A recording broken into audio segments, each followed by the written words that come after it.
Hey guys. All right, we're going to try that one again. I got disconnected from that previous um, stream, so I'm just going to wait about a minute or two to let you guys kind of jump back on board, and I do apologize for that.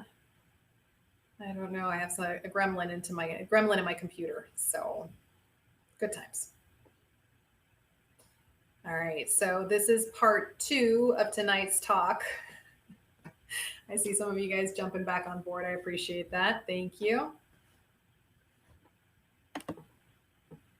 All right. If you guys can just kind of give me a thumbs up and let me know that you can hear me and see me, that'd be great. Hey, I'm back. Yes, William. Thanks for waiting around. Hey, Susan. So glad you could join in. Hey, Molly, I'm back. All right. Guys, thank you guys for your patience for waiting for me. I know, Marianne, it's hopeless with this computer sometimes. I am due for an update. My computer is old and I am due for an update. Megan, good. You can hear me. Thank you guys. All right. I'm going to give it another minute or two so folks can hopefully come back on board. We had a really great crew going there and I don't want to lose anybody because we also have some amazing questions that you guys dropped in tonight. Hey, Mark, glad you're back. All right. Slowly creeping up back here with our folks back again. Give it another few seconds and let you guys jump on board. All right. So let me figure out where it is that we left. The short liners. Okay, so bottom line, guys, if you have a suction system, your liner can't be too short because it will affect the quality of your suspension. So, okay, in your case, hang tight, wait for that new socket to be made for your prosthetist to really be able to gauge where that liner should be. And if he's able to trim, I would let him do the trimming of the liners. Just saying, because I know that's an expensive piece of equipment. And as one of my viewers pointed out this evening, supplies are in kind of long time takes to get these supplies turned around with shortages. All right, hey guys, Jamar, you're back. Kenny, you're back. Patricia's back. Awesome. Thank you, Brad, for coming back. Thanks, guys, for being patient with me and my technology woes. All right, let's go to the next question. Kenny, this one's your question, buddy.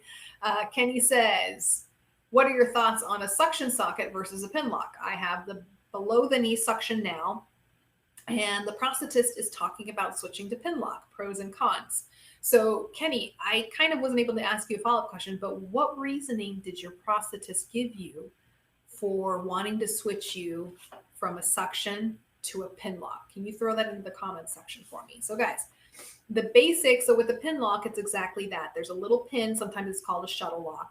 Okay, there's a little pin at the end of your liner, and it goes into a little hole at the bottom of the socket, and it just click, click, click, click, click, and it clicks in. And that is how your socket is suspended, how it is being held on your residual limb. Okay.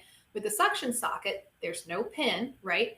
Your leg goes in and the air is expelled out of a little valve, right? And that creates that suction that holds your leg. That is how the suspension is created, that pressure. Okay. So some of the pros about the suction system is that it does create a better connection, right? Because it's suctioning out all the air and it's getting a really nice close contact with the leg. And it can accommodate to minor volume fluctuations. And I read a couple of studies, actually I read one study today that showed that there was a little bit better gait efficiency with a suction system. Why? Because it's more connected with your leg. That being said, that same study also said that people had a higher satisfaction with their pin lock because they felt that it was easier to take on and off compared to a suction.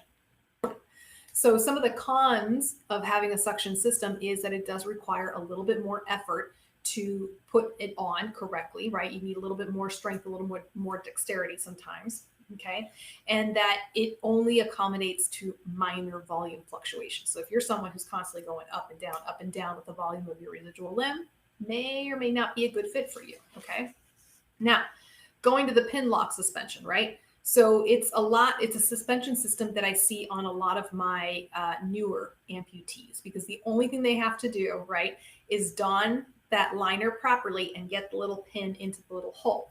That being said, okay, this is where I have struggled as a physical therapist with some of these pin lock systems where you just can't get the little pin to lock into place. And I've received several phone calls from other physical therapists who have struggled with their patients in trying to get their pin in the lock. So sometimes, not all the time, sometimes that can be a bit of a challenge. Also, if you're not careful with the pin lock, and this has also happened, if you get your sock stuck in the wrong place, it will stick that pin in the lock and it makes it almost impossible to get out. You have to go to the prosthetist to get them to cut it out.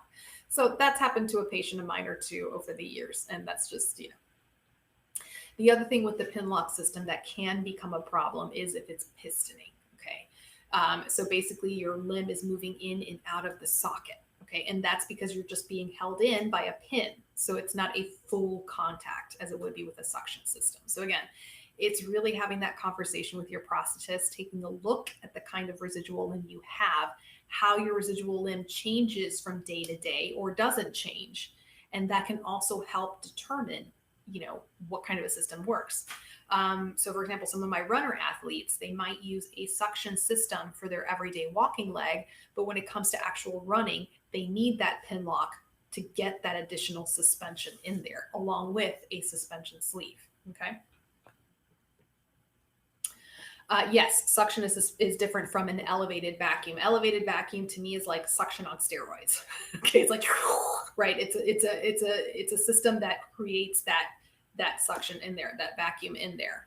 And again, as we've talked about on the show, it does require more moving parts on the prosthesis. I have some people who use their vacuum system and they absolutely love it because they truly feel that they are really connected with that leg. Okay. And it also helps modulate their limb volume because they have all that pressure, that pressure moving in and out of the limb to keep that limb volume stable. Okay. But again, more moving parts, right? So more parts that you have to upkeep. Okay. And a more expensive system. Jeff, there's my prosthetist. What does Jeff have to say? Let's see. Jeff says suction is typically not a good choice for a new amputee due to the volume changes. See? So, and again, a lot of my newer amputees come in with a pin lock or they'll come in with a lanyard system where it's strap, you pull the strap and your leg gets pulled through. Let's see. Molly says the alternative is a Coyote airlock. Uses pin and suction on one-way valve and lock, just a little bow suspensions. Oh, that is interesting, Molly. Thank you. And Susan says vacuum system promotes healing. But with a vacuum, you can use the sleeveless system, so it doesn't need the king sleeve. Pin lock, pistons, and socks have to be added. Yep, and removed throughout the day. Also a suction system.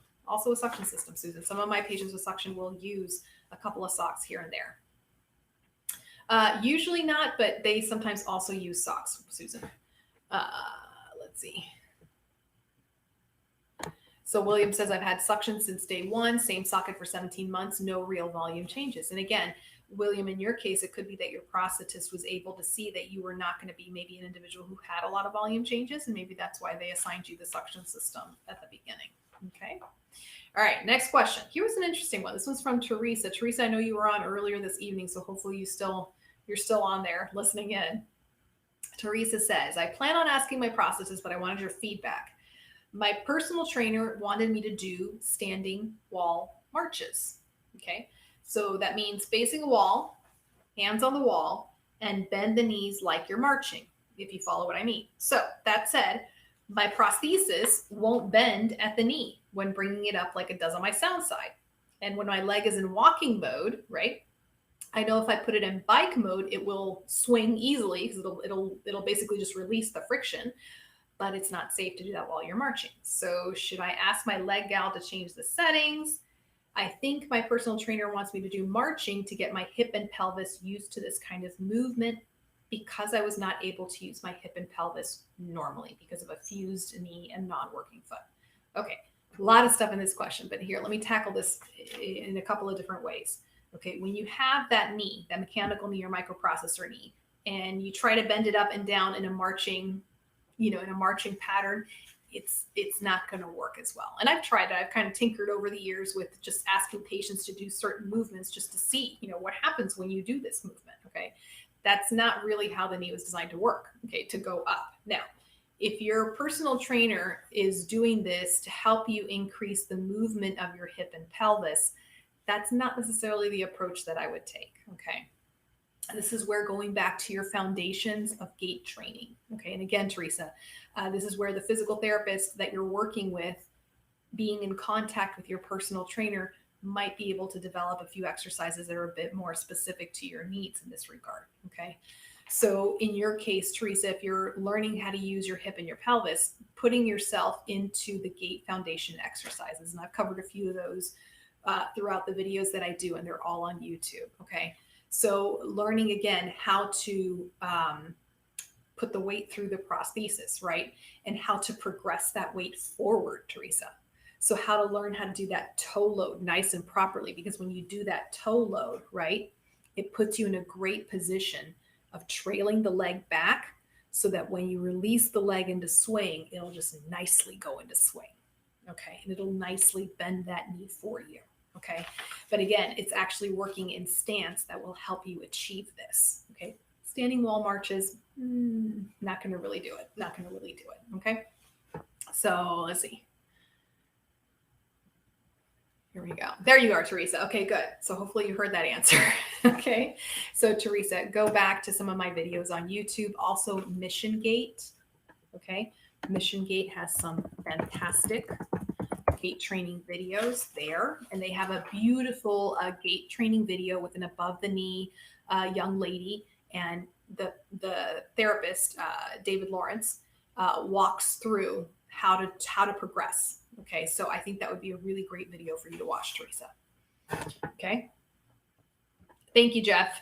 So Megan, the difference between the suction and the vacuum is creating a negative atmosphere in the socket. And that's partially what contributes to helping maintain that limb volume. That negative pressure kind of keeps that compression on that limb. So it prevents it from getting either too big or too small and kind of keeps it nice and steady. Okay. Oh, this one made me laugh. This question right here from Carl. Carl, I hope you're listening, man. This question cracked me up. I'm like, really? Carl says, are energy drinks good for you as a supplemental energy when you need a pick-me-up instead of coffee? Okay. I'm not a nutritionist, but I'm going to go with a hard no on that one. Okay. And guys, I am a coffee addict. It is my one vice. I don't drink, I don't smoke, but I drink coffee. Okay. And here's the thing with coffee. There's only so much coffee I can drink in a day. There's only so much caffeine I can put into my body in a day by drinking coffee. Okay. And even I know that once I reach a certain limit, I start having side effects from having that much caffeine in my body. Okay. Guys, these energy drinks, the amount of caffeine that they have in there, I think it's dangerous. I think it's dangerous to put that much caffeine into your body and giving your system that much of a jolt. And the problem is it's addictive, right? You get that jolt of energy, right? And you're buzzing around like you have a rocket on your back. You tend to go back and use it again. And I see some of my, some of the younger patients that they're on these energy drinks and it's just a slow spiral down. And guys, I got 4 kids. If there's anybody who's tempted to take one of those energy drinks, it's me. But I stay away from them. It's a slippery slope. It's a lot of caffeine, guys, a lot of caffeine. And that is not good for your system. If you need the little jolt, take a cup of coffee. If you need more than that, go take a nap. That's what your body is telling you, that you need to rest. Okay. And then the other side thing about these energy drinks, guys, they're full of sugar. There's a ton of sugar. And if they don't have sugar, they have other stuff in there. So, I'm not a nutritionist, but I'm going to go say no. If you need more than a cup of coffee to wake you up, it means your body needs to rest. But I thought that was an interesting question. All right, next. This one came in from one of my favorite physical therapists. His name is Paul. He asks, is the trend towards targeted muscle reinnervation catching on with more surgeons for use during amputation? The hoped for effect, of course, is to reduce the incidence of phantom limb pain. So guys, I've done more than one show on targeted muscle reinnervation, also known as TMR, and the RPNI procedures, right? Good heavens, peripheral nerve interface, regenerative peripheral nerve interface, sorry. TMR and RPNI. Okay, so basically what they're doing with these procedures is they're taking the nerve endings and they plug them back into a muscle. Okay, with TMR, they plug it directly into the muscle. With RPNI, they take a little piece of muscle graft and wrap it around the nerve ending. And basically, it's to allow that nerve ending to be happy inside of the muscle, because that's what a nerve likes to do. It likes to do its job, right? When the nerve is cut during amputation and it's just left in the soft tissue flip flopping around, it starts to cause trouble in the form of neuromas and phantom pain. Okay. So surgeons are getting wise to this procedure. The procedure's been around for about 20 years, and it started off being used for upper extremity. And guys, I have a whole show where I had a wonderful orthopedic surgeon come on board who does this surgery and talk about it. It's on my YouTube channel. Okay. But thankfully, yes, TMR is starting to catch on. And it's starting to catch on for the newer amputees, but also for the savvy amputees who are going in for revisions and asking to have the TMR procedure done. And I've had several of you who have responded to that and have mentioned about how much success you've had with relief from pain from neuromas that were causing phantom limb pain. Okay.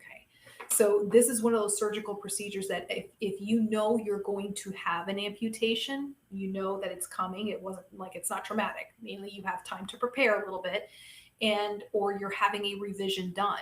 I highly encourage you to find a surgeon in your area that does these procedures, And, the surgeon that was on my show, he said, this is a procedure that surgeons can get training for very easily. It can be done.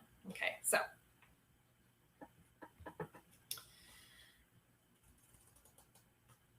okay, Patricia, I don't know if I think you were still on, Patricia. So Patricia submitted several questions and I picked my favorite one. She says, do I do yoga with the prosthetic on or off? So guys, this is my philosophy in my clinic with my patients. When I'm doing exercises with my patients, I always try to see if I can do the particular exercise with the prosthesis on. Like, that's how my brain works. When I'm thinking about how to modify an exercise for my patient, I first try to problem solve and see, can I get them to do this exercise with the leg on? Why? Because I want that brain to accept that leg. Okay. And in my opinion, as successful as we can be is the only time you take that leg off is when you go to bed at night, right? So I try to think of it. Now, obviously there's certain exercises that just don't work with the prosthesis on, or it can be very uncomfortable because it can start to pinch in the wrong places, or the person is simply not strong enough yet to do the exercise with the prosthesis. And then not a problem. We take the prosthesis off, we modify the exercise, and off we go.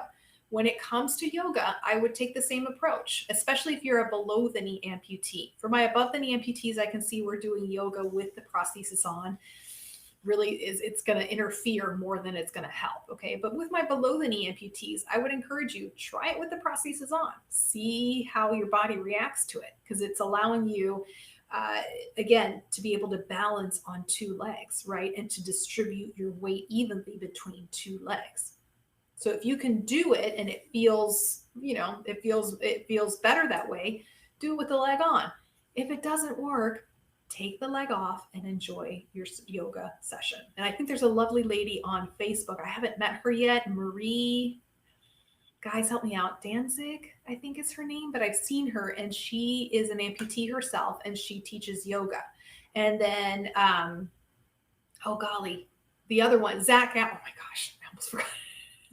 Zach Gallen. So he has been on my show a couple of times. Guys, look him up on Instagram. He's a really cool dude. He's a former WWE wrestler, the first amputee to join WWE, but he's also a yoga instructor. I know, and he teaches yoga, and it's really cool. And he's an above the knee amputee himself. And I know that when I've seen pictures of him doing yoga, he does it without the prosthesis on. So again, try it out, man. Harsh, I know you practice yoga. Do you do it with your prosthesis on or off?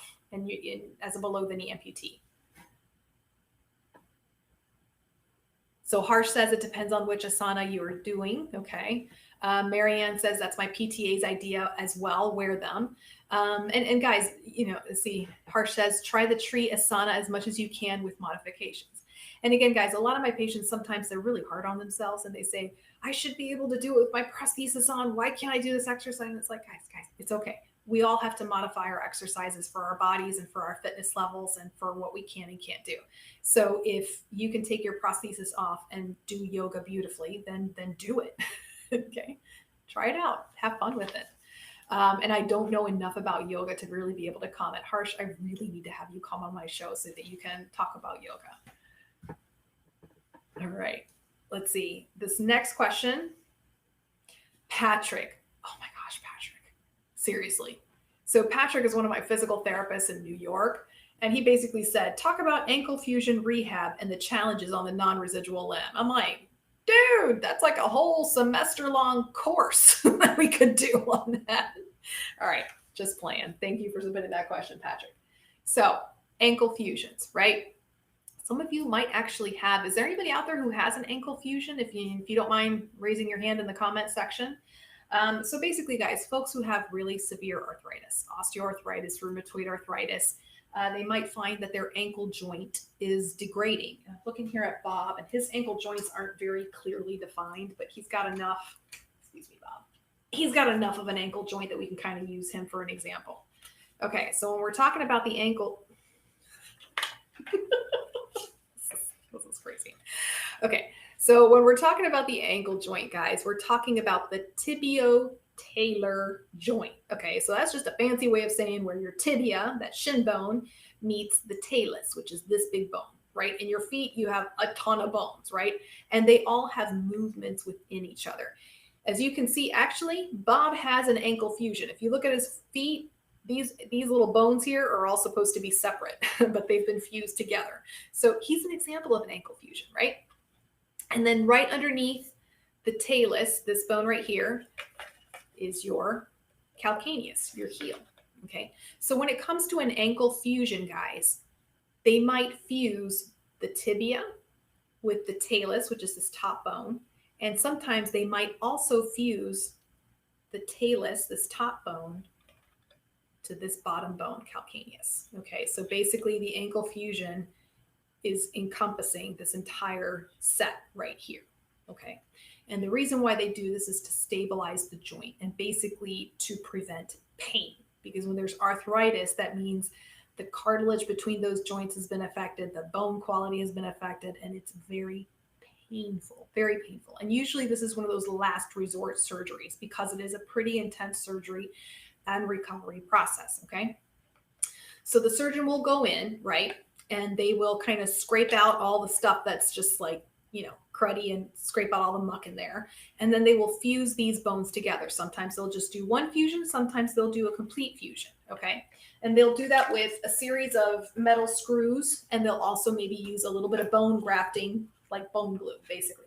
Behave yourself. Sit still. Okay. So they'll fuse all of that together, okay? So it's about, depending on what protocol you use, guys, it's anywhere between a 14 to 16 week recovery process. The first 6 weeks are completely non-weight bearing. The person is not allowed to put any weight onto that foot. And the reason being is because it's like a fracture, right? If you start putting weight on it too soon, you're going to compromise the blood supply, bone's going to become necrotic, game over. Okay. And there may be some of you out there who maybe went through an ankle fusion that perhaps didn't work and ended up becoming an amputation. Okay. So again, ankle fusion's kind of touchy. So the protocols have to be observed very carefully. And whenever I would have an ankle fusion, I always checked back with the surgeon. Even though I know my protocols, each surgeon's a little bit different and each ankle is a little bit different. So somebody who had a really dicey looking ankle, they might need a little bit more time in non-weight bearing, okay? And just following those protocols. And then after the 6 week mark, when the surgeon has cleared it, you do progressive weight bearing, meaning you start to put a little bit of weight on it a little bit at a time. And this is where the physical therapist really does their job and shines to teach the person how to do that and how to know if they're putting too much weight or if they can put a little bit more weight. Okay, so what happens when a person who has an amputation on one side is getting an ankle fusion on the other side? Okay, so obviously that does complicate things quite a bit. If the person is a below the knee amputee, okay, there's a possibility that that person could possibly do transfers, simple transfers on their prosthetic side. Okay, so for example, transferring from the bed to the chair, from the chair to the commode, from the chair to the car, into the car. Okay. So doing very simple transfers where they can stand, pivot on the prosthesis, and sit down without putting weight onto the ankle fusion that's healing. Okay. But generally, when my amputated patients have that kind of surgery where they can't put weight on the sound side, I usually recommend that they use a wheelchair until they're allowed to start putting weight on the sound side. Okay. It's a lot of abuse that can go into the residual limb, even if the person is really young and healthy and active on their prosthesis. We want to protect that residual limb and we don't want to create another problem, right? By hopping around on that residual limb, even if they are using a walker. Okay. And if it's somebody with an above the knee amputation, it's almost a guarantee that I would personally recommend that that person use a wheelchair full time until they're allowed to start putting weight onto that ankle fusion. Has anybody had that? So Jeff says he's had it twice, 2 tibio-talar calcaneal fusions with rods, anterior plates, and ended up as a left below the knee amputee. And guys, these surgeries are fairly intense. And along with the ankle fusion is also the ankle replacement surgery. And I know because my own father he's got one ankle that's in really, really, really bad shape. And thankfully with very careful bracing, we've been able to kind of stabilize and manage the pain because the recovery process for my father for an ankle replacement would not, it's a really intense recovery and procedure. So thankfully with bracing, he's able to get around okay and safely. The other thing to consider, guys, is when you do have that ankle fusion, especially if it's a complete fusion, you're going to lose a lot of the dorsiflexion and plantar flexion, meaning the ability to move the foot up and down. Okay, so there's a lot of movement that is lost. Now, again, have I had success stories with people who've had ankle fusions? Yes, there have been some people that, again, because they were in debilitating pain because of the arthritis they had, having this ankle fusion helped with that, and they follow the protocols to the letter. But sometimes, guys, even with people who follow protocols, and Jeff, I imagine you were somebody who did, things can go south. Things can go south with these particular surgeries. So there you have it, Patrick. All right, here's a question from Jill. Jill is an upper extremity amputee, and I don't get too many questions about arm amputees, but I do want to encourage them to submit their questions if they have any. Jill says, how do you get used to a shrinker? I am a left arm amputee and just had my nub shortened 3 weeks ago with an infection again. It is still so swollen. I was given a shrinker and told to wear it all day, but I cannot stand it for more than an hour or two. I keep trying, but it's not working. How do you toughen up the nub, or is it just a time thing? So a couple of things, Jill. If you're kind of a repeat offender in terms of having infections and revisions done, get it checked out. Just kind of cross those I's and dot those T's. Get it checked out, because when I hear someone who's experiencing a lot of pain after surgery, I just kind of go, let's take a look and see if there's any possibility of an infection, right? So just make sure that is clear. The other thing, Jill, if you've had repeated revisions on your residual limb, yeah, it could very well be extremely sensitive. So something like a shrinker could be just extremely irritating. Usually a shrinker is the opposite. Usually a shrinker for most of my patients below the knee, for leg amputees, provides relief because the compression from the shrinker helps get that inflammation out of the limb and it provides relief from pain, right? And that compression it feels better. Okay, but yeah, I do have the occasional person that they really are not tolerating it well. Second thing to check, Jill, check the fit. It could be that they gave you one that was too tight. Okay, yes, we want to have a graded compression with that shrinker, but if it's shrinking, if it's hurting after an hour or two, it could be that it's too tight and you might just need something a little bit looser to get used to it. That's how, in my opinion, that's how you toughen up the residual limb. Okay. And the other thing is a wearing schedule. Okay. So you might need a slightly larger shrinker. Okay. And then just a wearing schedule. If you notice that by the 2-hour mark, you're starting to see stars, then at the 1-hour mark, take it off, let your limb rest for 5 minutes with your limb in an elevated position so you don't have that rebound edema, meaning that if you put your limb down, all that the fluid's going to go back into that limb. So take the shrinker off, lift your arm up over your heart, right, to help the swelling.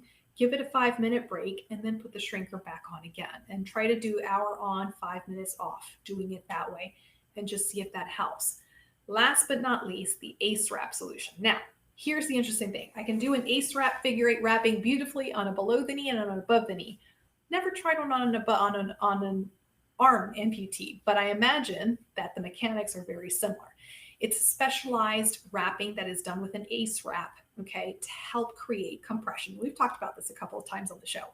It's not just a wrap around like this, like a mummy wrapping, okay? That would create a tourniquet effect, and we don't want that. With the ACE wrapping, Jill, this is something that a physical therapist needs to teach you how to do, and some prosthetists obviously know how to do this as well. It's a very specialized way of crisscrossing the wrapping to help give you that compression, and you can control how much compression goes into it. Being an arm amputee, you might need to have a family member trained to do that so that they can help you with that in those beginning days. Okay. So Molly says larger shrinker ACE wrap. Yep. Okay. And again, guys, if you're using that ACE wrap, you really need to make sure it's wrapped properly so you're not causing more problems with the tourniquet effect. All right, guys. 3 pages of questions. Y'all are awesome. And I am officially talked out. All right, guys, I'm going to go ahead and wrap it up for this evening. Thank you guys for putting up with my technical difficulties, and those of you who submitted questions and answered the call.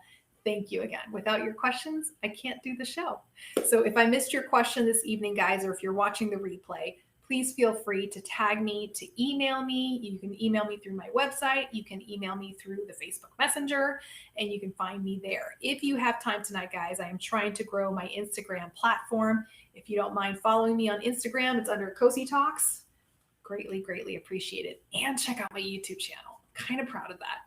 All right, guys, next week I have Vital Fit sponsoring the show, and we are going to have a dermatologist in the Cosi Talk studio sitting next to me with a mask, of course, because we want to keep everybody safe. And we're going to be talking about all the fun things that can happen on your skin and how to deal with everything that happens on your skin. And you can ask your hot questions to the dermatologist himself. All right, guys, I will sign off for now. I will see you same bat time, same bat channel next week. Thank you for letting me be a part of your lives this evening. Bye, guys. God bless.